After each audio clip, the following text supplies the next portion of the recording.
இந்த தூய ஆவியானவர் வரும்போது நடக்கக்கூடிய இன்னொரு 3 விஷயத்த நான் உங்களுக்கு சொல்றேன் பாருங்களேன். யோவான் 14ஆம் அதிகாரம் 26வது வசனம். என் பெயரால் தந்தை அனுப்பப் போகிற தூய ஆவியாராம் துணையாளர் உங்களுக்கு அனைத்தையும் கற்றுத்தருவார். முன்னாடி அந்த துணையாளர்ங்கிற வார்த்தை இருக்கு பாருங்க. ஆங்கிலத்துல என்ன இருக்குன்னா கம்ஃபர்டர்.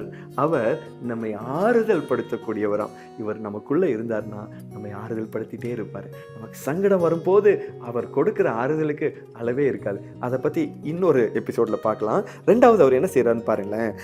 அவர் என்ன செய்யறாரு? உங்களுக்கு அனைத்தையும் கற்றுத் தருவார். He will teach everything. என்ன வேணா கற்றுக் தருவாருங்க. நீங்க சமையல் கற்றுக் கொடுக்க கேட்டா கூட அவருக்கு கற்றுக் கொடுப்பாருங்க. உங்களுக்கு லாங்குவேஜ் கற்றுக்கணுமா அவரை கேளுங்க, அவர் சொல்லிக் கொடுப்பார். உங்களுக்கு படிக்கிற பாடம் புரியலையா அவரை கேளுங்க, அவர் கற்றுக் கொடுப்பார். இன்னும் டீட்டெயில்டா இன்னொரு எபிசோட்ல பார்க்கலாம். 3வது ஒரு விஷயத்தை பாருங்க. நான் கூறிய அனைத்தையும் உங்களுக்கு நினைப்பூட்டுவார். அதுதான் ரொம்ப பியூட்டிஃபுல்லான விஷயங்க. பைபிள் முழுசையும் நம்ம படித்து மனனம் செய்ய முடியுமா தெரியலங்க.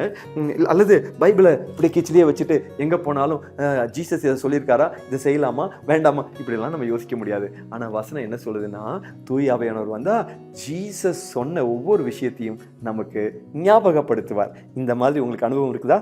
கமெண்ட் பாக்ஸில் போடுங்க.